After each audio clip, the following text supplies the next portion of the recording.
Aha. Tudi to je bilo organika.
Vse bo z one strani, bo treba iti nekaj, bojo govorili.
Lapa je še vedno na šlo. Ne vem, če je takrat narejeno, da vsako posebej mora napisati. Mora priti mojstri, ki so takrat naredili svet iz Avstrije, ki bodo to in ne bomo seveda plašali. Se strinjaš, da smo še bolj počasno na glas, ker zdaj pa čas, da ležimo potem in govorimo, da pride poudarek. Kar je v redu, kar je pa v redu,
Ja, on ima res tako močno odstopajoč močan glas. To sam da sebe.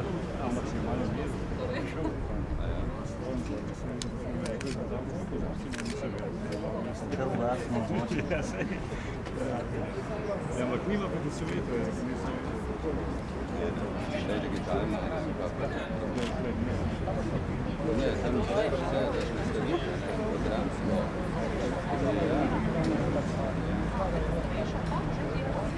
Zdaj se ni problem, ni lahko da podostopi. No voi se mal per il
Če grem jaz to,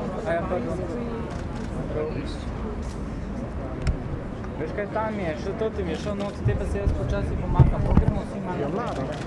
Ne, prvi, Jarovec. Ja.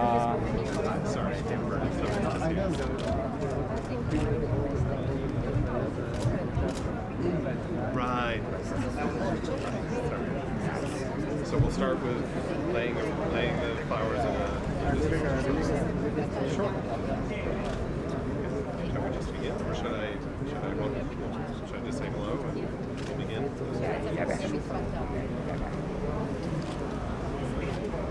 Good afternoon, ladies and gentlemen. Thank you very much for coming, and we will begin. We'll begin the event now. Thank you.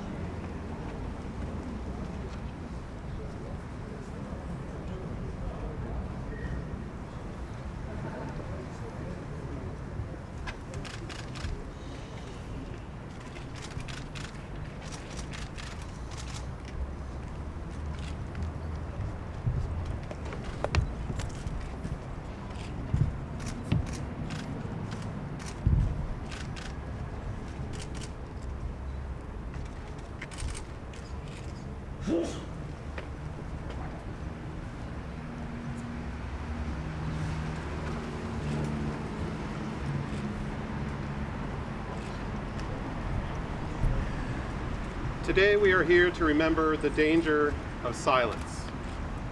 At different points in history all over the world, appalling acts of violence and hatred have occurred, heedless of appeals for decency.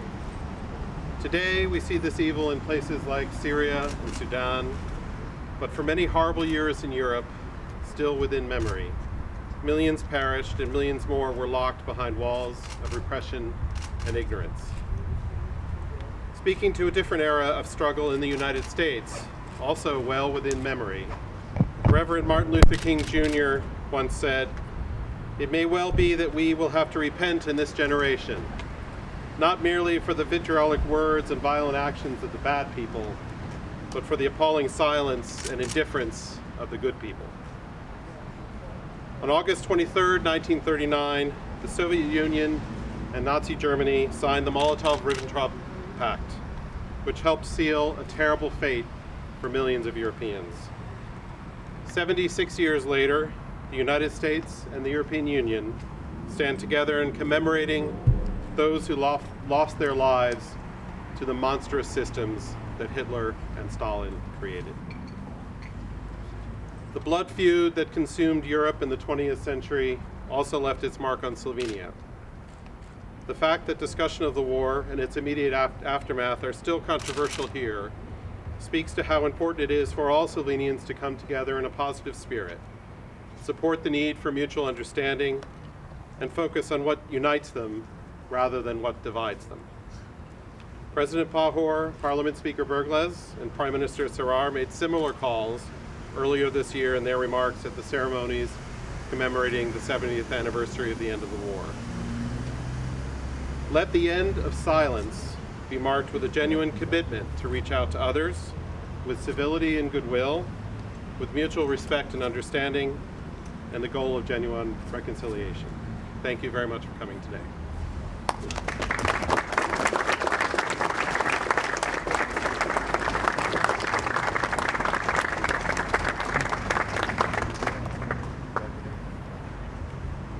Your Excellency, gospa predsednica Študijskega centra za narodno spravo, gospod Škof, cenjeni poslanci in poslanke, drage Slovenke, dragi Slovenci. Rekli so, da bom govoril kot stolni župnik, čeprav smo se dogovarjali, da bom spregovoril na neki drugi lokaciji ob tej priložnosti kot vojaški vikar, tako smo se dogovarjala še lansko leto, pa bom danes spregovoril kot državljan te države, na katero sem ponosen, na njeno samostojnost in seveda kot kristjan in katoliški duhovnik.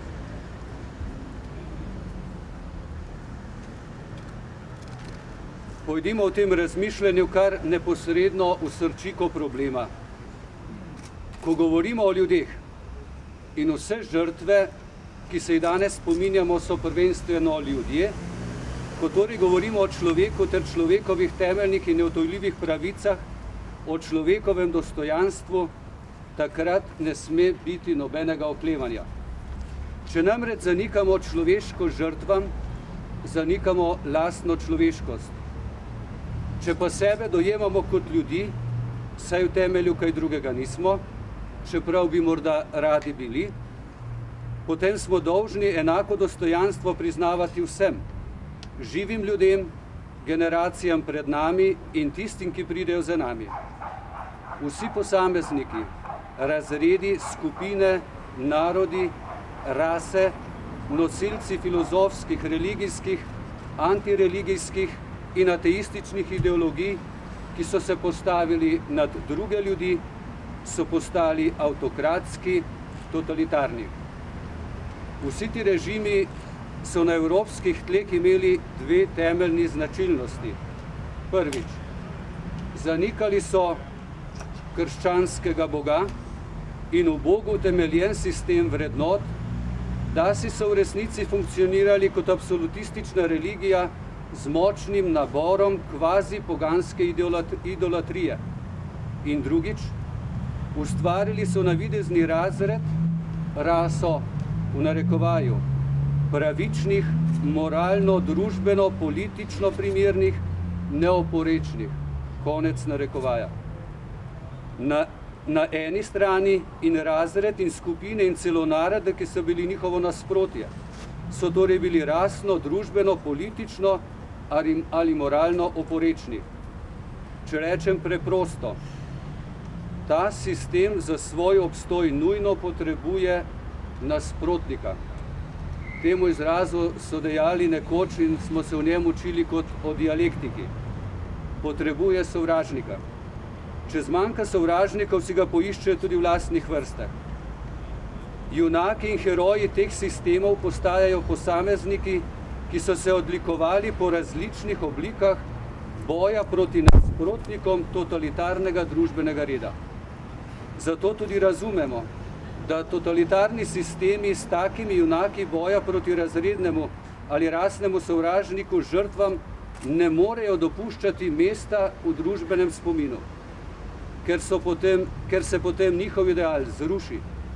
Zato tudi razumemo, da so njihove žrtve brez imen, brez zunanjih znakov razpoznavnosti, velikokrat gole in nage in brez zlatih zob. In vendar, vsak človek je človek, je sin in je hči, je otrok. Vse žrtve teh sistemov, ne samo med vojne in po vojne, so imeli očete in matere, brate in sestre, nekatere žrtve so imele može, druge žene, nekatere so celo v sebi nosile novo življenje.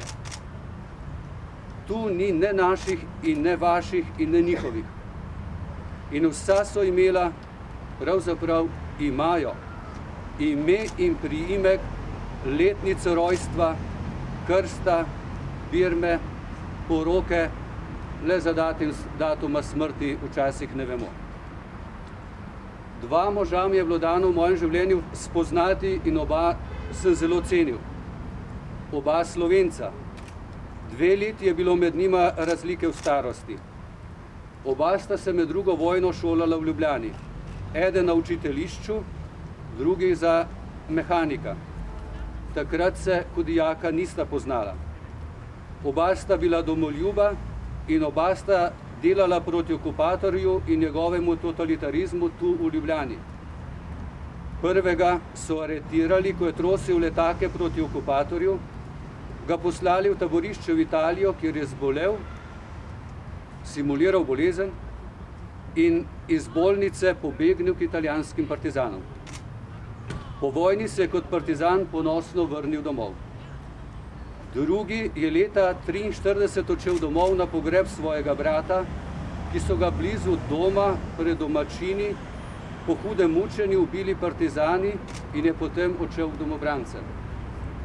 Preživel je Vetrin in Šentvit nad Ljubljano in ko je prišel domov čez nekaj mesecev, je bil tako bolan, suh in neprijetnega izgleda, da ga lastna sestra ni prepoznala, šele ko je pred njo poklical domačega psa Sultana in se mu je Sultan začel prijazno odzivati z laježem in mahanjem repa, mu je ona verjela, da je to njen brat.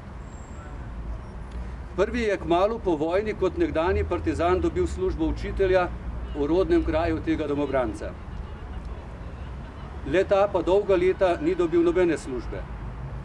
V parih mesecih, kar pa je zelo zanimivo, sta postala najboljša prijatelja. Prvi je kot ravnatelj občasno na skrivaj hodil k maši v svoj rodni kraj, nas otroke, ministrante, pa je med poukom puščal za praznike ministrirati k 10. maši, ker je bila cerkev zelo blizu šole. Ženo nista imela otrok, njegov prijatelj jih je imel 5. Kot otroci smo včasih na skrivaj poslušali njune zgodbe iz vojnih časov, malo sta ga popila in sta si kaj več povedala, in tudi o žrtvah, ki so bile med vojno in po njej, in o zaznamovanosti življenj ljudi v novem sistemu z dvojno moralo, karierizmom in tako naprej. Zgodilo se je, da je prvi umrl nekdanji domobranec. Takoj po pogrebu je nekdanji partizan zraven groba svojega prijatelja domobranca kupil parcelo in jo plačeval več kot 10 let, da so lahko njega, nekdanjega partizana, pokopali v grob poleg njegovega najboljšega prijatelja, nekdanjega domobranca.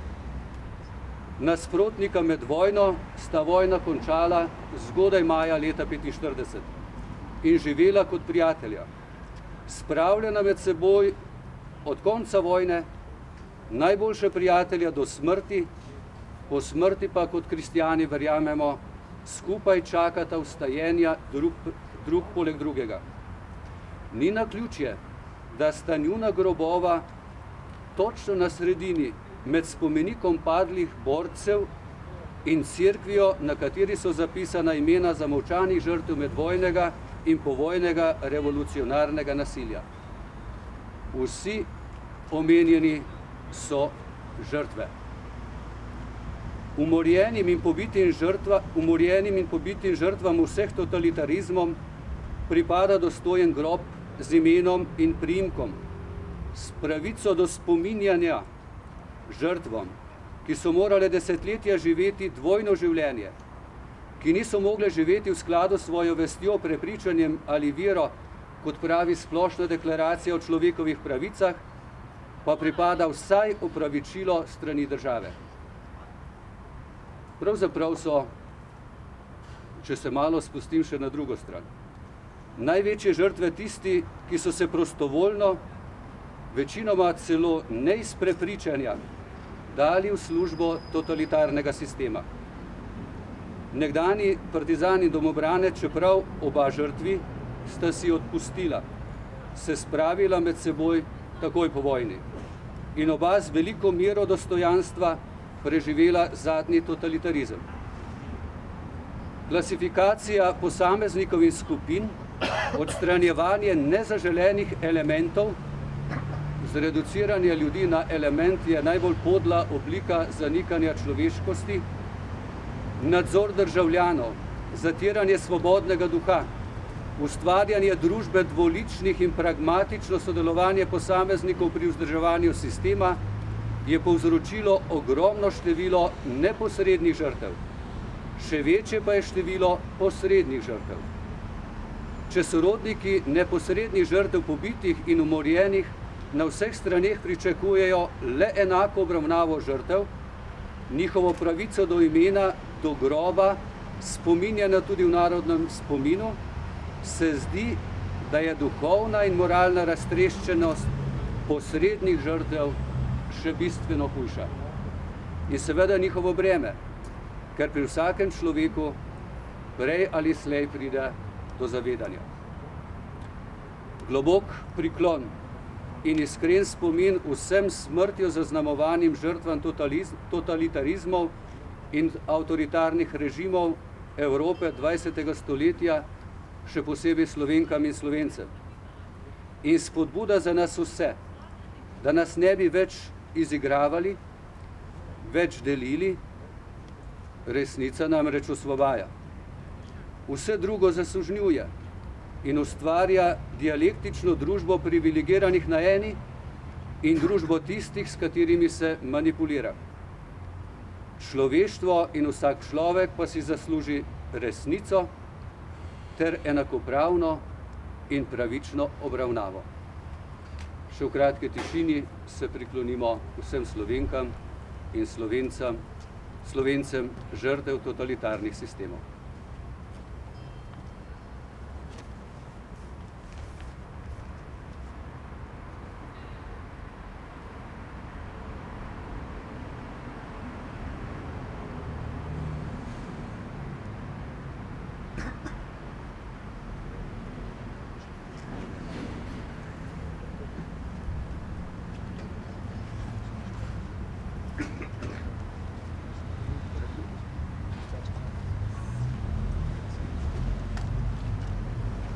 Thank you all very much for coming.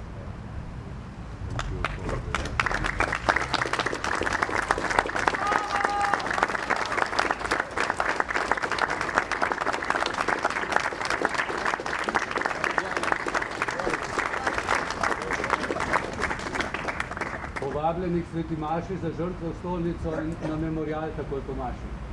Ne gospod namestnik.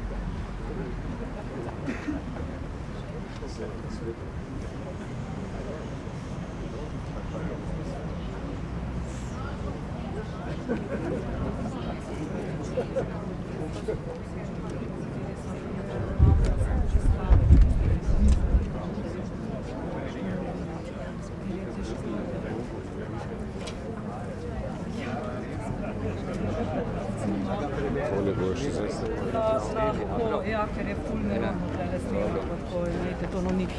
Bova, čakaj, sam malo. More kolega s kamero. Ne smem, nekdanje poslanke in zdaj ne vem, kaj je že v državnega zbora. A nisi? Sam vas prosim, kako vas podpišem. Monsignor doktor je že politika.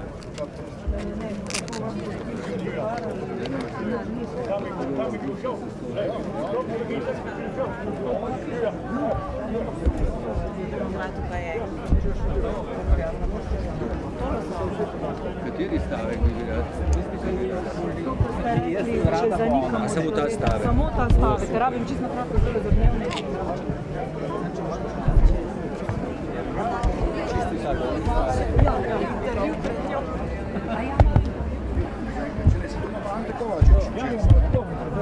Tu se pa v bistvu te udruge od teh agardijskih brigad.